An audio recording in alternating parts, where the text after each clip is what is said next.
Welcome to Houston Sports Talk with your host, Robert Land.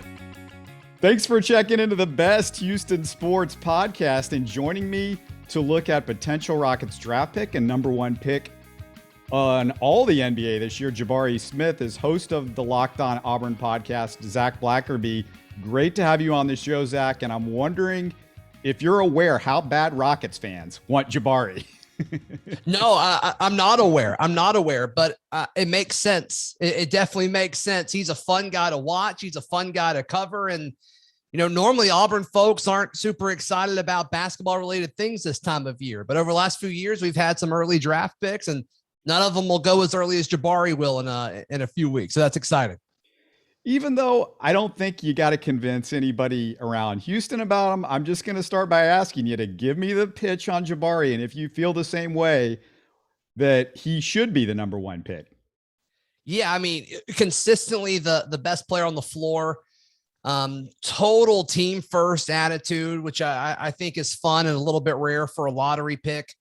A guy that, was essentially a 40% shooter from three. And I know he had to do some things and kind of force some things up late in the season because Auburn's offense kind of fell apart, but extremely lethal from beyond the arc. And a guy that wants to play defense, that gets excited about playing defense. The guy can do it all and he's willing to do it all. And he's willing to put the work in, and one of the hardest working guys in college basketball over the last few seasons. I mean, really, the question's what is there not to love about Jabari Smith? The first concern from, I think, all of the people that have seen him, and the biggest concern is Jabari's ability to put the ball on the floor and create his own shots. Is that fair? Do you think that's a wrong impression that people have gotten from watching him? And have you seen improvement in that area as the year went along? So I think the system he played in is bad at that in general. So, I mean, he could be bad at that, but, I don't know if we really know the answer. There's not a whole lot of movement with Bruce Pearl offenses. Bruce Pearl, obviously the head coach for the Tigers. And look, he's put guys into the league, but none of these guys were really put in the league because of that. A lot of it was raw ability or just the effort that they put in, like a Chuma Okeke was a lottery pick a few years ago. Isaac Okoro was fifth overall a few seasons ago. Like, these guys were not drafted due to their shooting ability, but more as, the potential defenders and just kind of athletic freaks. Jabari's similar to that, but he's a much better shooter. I think that, and then what I would say, if you would ask me what the biggest weakness of his game would be, I don't love it when he puts the ball on the floor and attacks the lane. It seems like every time he tried to do that, we get it at the top of the key and attack the basket, the ball would either go out of bounds or it would force a turnover or cause a turnover rather. So, I think that's kind of the weakness, him attacking the rim consistently. And we all seen him, kind of have these highlight dunks and things like that. He had one in the first round in the NCAA tournament against Jacksonville State, which was electric. It may have been the best dunk in the entire tournament, but yeah. He's capable of that, but I don't like him dribbling. I just don't. And Auburn fans were kind of in unison with that. Yeah, I think everybody, that was watched him, that is the concern. And sometimes I feel like when you talk to NBA fans, they're willing to concede that a guy's going to improve on his jump shot. They're not always willing to concede that he can improve on his ball handling. So I feel like, it's something that he might be able to improve on. You mentioned his defense. Did his center, Walker Kessler, and that ability that he had to rebound and play defense almost hide maybe what Jabari was capable of in those areas? I mean, Walker might have got more rebounds than Jabari, obviously got more rebounds than Jabari. And maybe, if he's not around, then people are looking at Jabari and like, oh, what a great defensive guy he is and rebounder as well as what he can do on the offensive end. Yeah, I mean, what Walker Kessler did this season was historic. I mean, transferring from North Carolina because he didn't get a whole lot of playing time to being, he was crowned the Naismith Defensive Player of the Year. And so that was a big part of it. And a lot of Auburn fans really wanted him to come back because they wanted to say, well, hey, if you spend more time here, you can develop as a shooter. And it's like, well, he could do that at the NBA too and make a lot more money. But yeah, the two of them worked really well together. Obviously, they were one of the best units in all of college basketball. It led them to, their first number one ranking in, program history. So, I mean, there was a lot to be excited about the two of those guys playing together. And I mean, it allowed Auburn to be one of the best defensive teams in all of college basketball, especially in the SEC. And the SEC had a pretty good year as a conference. So the two of them were outstanding offensively. I mean, Walker Kessler is not a great offensive player. And I think Jabari had to pick up the slack a little bit as far as, what was going on around the basket offensively, just because there really wasn't a whole lot of other folks who could fill that void. And you saw him get more comfortable over the course of the season. I mean, because you look at the kid and you're like, it's really easy to forget that he's 18. Like, it's really easy to forget about, just, how big and how tall and how much of a pro he already is as an 18-year-old. And so over the course of the season, he got so much more comfortable in that role offensively. And so some of that, I think he bailed Walker Kessler out. And then on the defensive side of it, Kessler probably helped Jabari. We're going to get back to Kessler in a second, but the guards, I watched a lot of Auburn games and it was rough to watch the guard play. How much of that just really takes away from maybe what Jabari would have been capable of this year, because they were taking a lot of bad shots. And I'm like, yeah, you could have just thrown it over to Jabari and could have got a much better quality shot. And it seemed like, he would have been a guy that I would have force fed more, and that would have opened up the game more for them. But they looked at it the other way around. Yeah. Yeah. And it got to the point towards the end of the season where folks were just locking down Jabari. And it's like, okay, can any of these other guards step up and score? And for the most part, they couldn't. And that ultimately is kind of what locked Auburn up in both tournaments, both with the SEC against Texas A&M, and then in the NCAA tournament against the Miami Hurricanes. And I'm with you. And a lot of Auburn fans were pretty upset about that. A lot of Auburn fans are like, we're wasting Jabari. The few games we have left with Jabari, that's kind of dwindling away. But that was the move. That was the decision that Coach Pearl had. You never really saw him adapt or change anything. I think a lot of what he does is kind of prepare them, and then that's it. And his inbound plays are really good. He drew up a lot of good stuff to get Jabari the ball there. But that's just kind of what a Bruce Pearl team is. And it's worked, and it also hasn't. And so you live and die by the three, and Auburn died by it through guard play. Yep. Yeah, I felt a lot of the frustration because one of my friends, since I was 2 years old, she lives in Auburn. She went to Auburn. She's been there for years and years and years. So I would get texts from her, and she knew I was watching the games because I started texting her all the time because I'm watching every second to keep an eye on Jabari. And, as I watch the games, there was a lot of stuff that I can see either watching the games or watching highlights on YouTube, but you cover Jabari day to day.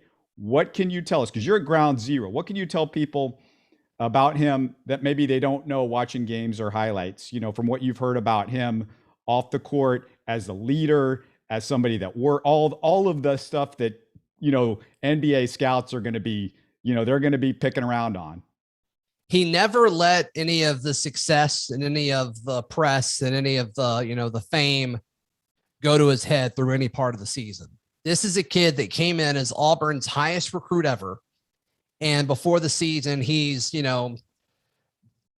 doing things on video with the walk-ons, making TikToks on video with walk-ons just because he believed in the team aspect of it, doing silly dances. And people are like, screen grabbing that and saying, this is the future number one pick. And he's, doing goofy things with walk-ons.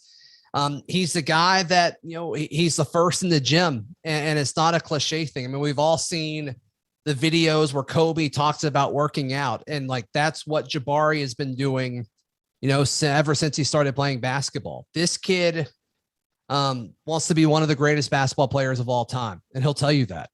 And, his dad played in the league. And so ever since Jabari was young, and he's talked about this, he understands what it takes. And he understands that he is blessed with ridiculous size and natural ability, but he knows that that's not enough. And he's willing to work harder than everyone else.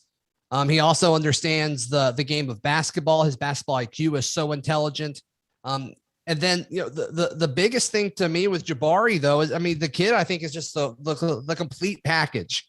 And there was all this talk about, is it going to be, the kid from Gonzaga or, the guy from Duke, but man, just all in all, you just look at what Jabari did in carrying this team.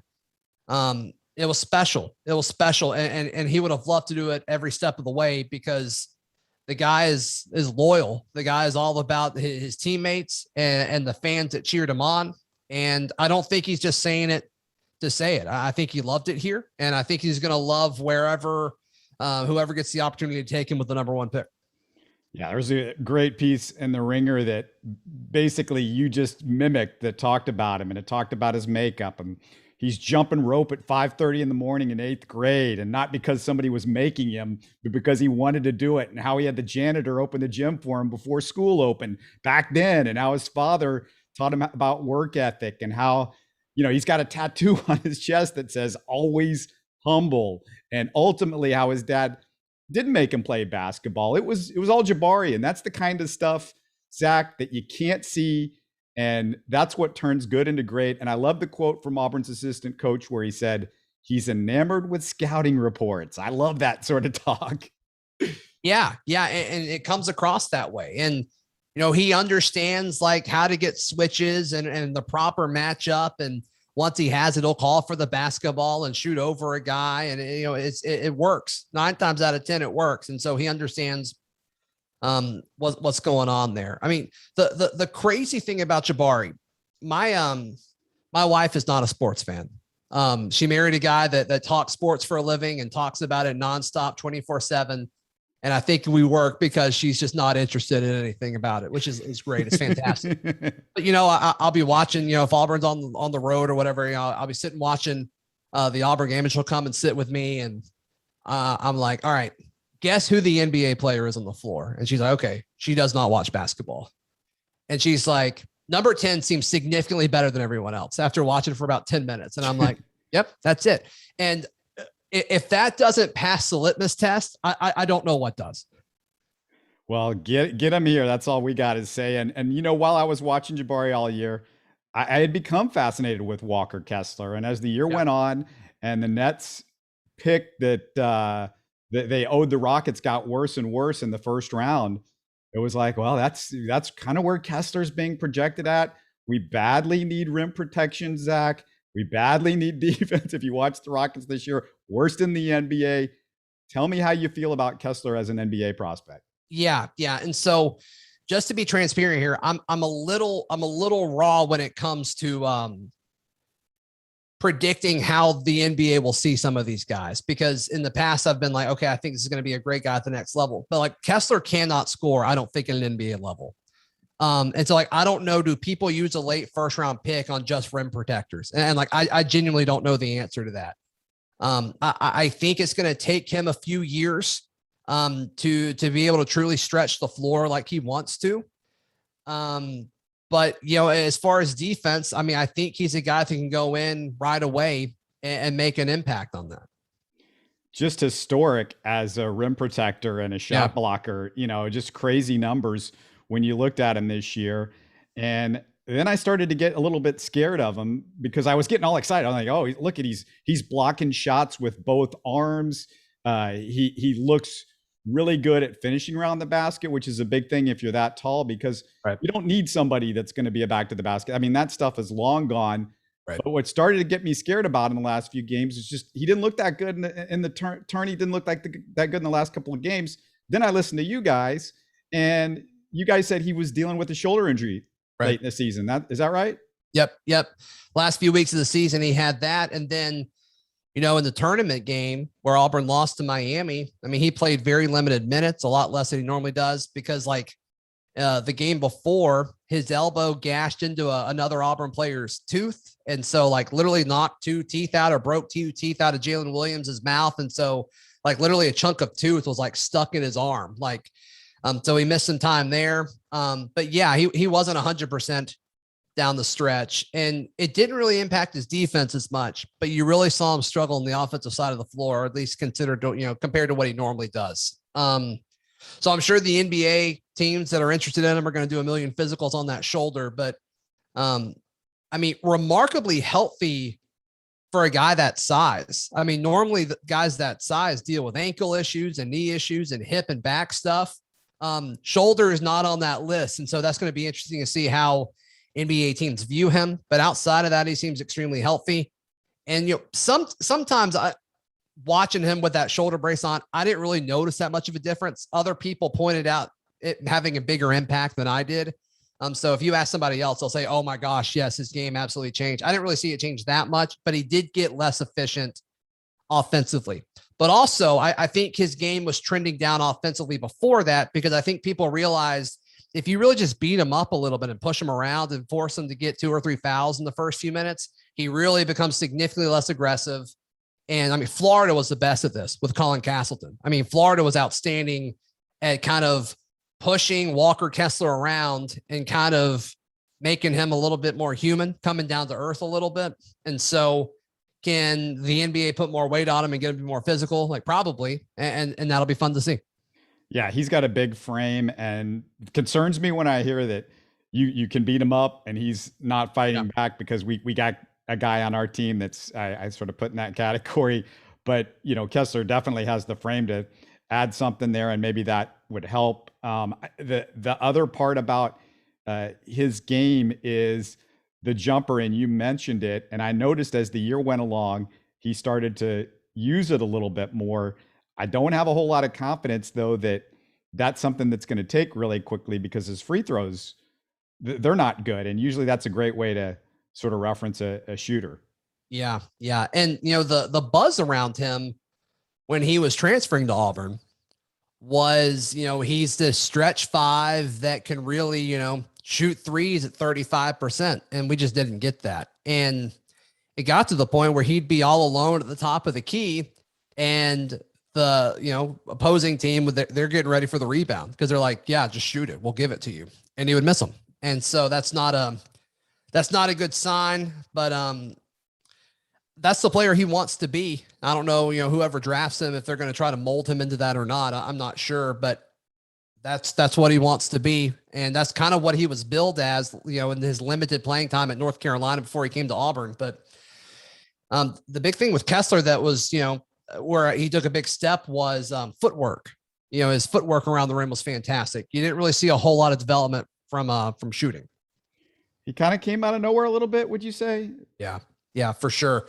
And then, it's like overnight he became, and Bruce Pearl labeled him as the best player in the country when he's in the air. And we didn't really get to see him do that a whole lot at North Carolina, but I think Coach Pearl was right, especially on the deep. Yeah. So, I mean, a little bit, because there were a lot of teams that weren't interested in him. I mean, Auburn was really, made a point to pursue him early and often. I think he had some connections in town as well, which kind of benefited the Tigers in getting his services. But I think he exceeded all expectation for sure. Off the court, intangibles, work ethic, all that stuff is pretty good with him. Yeah, probably not as dramatic as Jabari. I mean, you're not going to get many folks that work as hard as him, but a guy that, just talking with, Auburn's point guard, Zep Jasper, came on my show every week, and he would kind of talk about guys, and what they would do in practice and things like that. And, his teammates have all the respect in the world for Walker Kessler. Kind of comes across as a little bit of a goofball, which could be good for locker room chemistry and things like that. People like being around him. Really kind of is able to tune out the crowd, whether it's good or bad. He's just kind of focused on the task at hand. So, I mean, I think you're getting an all around good basketball player as far as, everything off the court with Walker Kessler for sure. Auburn has some NFL draft prospects. I might be coming back to you in the next few weeks if the Texans grab one of those guys. Sure. So yeah, keep that in mind. I also noticed you got the Bo Jackson jersey behind you. I got a chance to see him back when he played. I was at a game when he played with the Royals, which was one of the thrills of my life. I was out in left field when Bo was out in left field. It's one of my favorite stories. Ricky Henderson was out in left field the same game. Ricky Henderson comes out to left field and one of the fans yells, and this is right after Bo had hit the home run in the All-Star game. He says, "Hey, Ricky, Bo knows leadoff. Do you know leadoff?" and that was right after the home run that he hit in the as leadoff in the All-Star game. But also Ricky had just got caught stealing, so that's why the fan was doing that. Nice. And I got to see him play for the Raiders against the Chiefs on a really cold and freezy and rainy game. And so, do you have any stories of, just before I let you go, is there any stories you have of Bo at Auburn or coming back there and talking with people, or, what is it like when he's back there? Yeah, I mean, he's royalty. There's no question about it. My former boss, before I left the radio industry to come do podcasting full time, actually owns a company with Bo Jackson, and so he would come by our office a good bit, and I got to meet him a few times, and he's come on my show a few times. So, got nothing but respect for Bo. One of the favorite ones that Auburn fans throw out a bunch is they were doing 40 times for Bo, and I don't remember if he was an underclassman. They were doing it for upperclassmen. It feels like a pro day kind of thing. They did things so differently back then, but he was cold. Like, he just had his stuff on, and he walks up and they're like, "Hey, Bo, come run a 40." And without warming up or anything, he didn't even stop to, because he was late or something. And so he runs his 40 time, and he didn't even stop to hear what his time was, but it was apparently a 4.2 with full equipment on without warming up. So, just an absolute freak athlete. He grew up in the same town that my dad did, Bessemer, Alabama. It's right outside of Birmingham. And they were a few years off in age, but there was all about man, there's this kid a few years younger than us that we would go and watch him play little league stuff. And he was just cranking them as a kid. And they're like, "Who is this kid?" It ended up being Bo Jackson. But yeah, just crazy stories about him jumping through cars and jumping over vehicles while they were moving and things like that. Just literally the best athlete to ever live. Yeah, there's 3 guys basically in my lifetime that I just can't explain to people that didn't get to see him on a regular basis, just how special and what a privilege it was to just get to watch them, because you never knew what was going to happen. And it was Bo Jackson, Michael Jordan, and the third guy was, I just had it on the top of my head and I lost it for a second, but the first 2 are solid. Those 2 for sure. Just want to remind my listeners that if you missed our last show on Tuesday, I spoke with Frank from HTX Chop Shop about the Rockets offseason. Listen to all our favorite podcast apps, or whatever podcast app is your favorite, or watch it on our YouTube channel for everything that you need. And Zach, I want to leave with just maybe you can tell Rockets fans how they can get in touch with you if they've got any questions about Jabari or Kessler or anything like that. Yeah. And just one more quick, if we got time for it, one more quick Houston Auburn connection.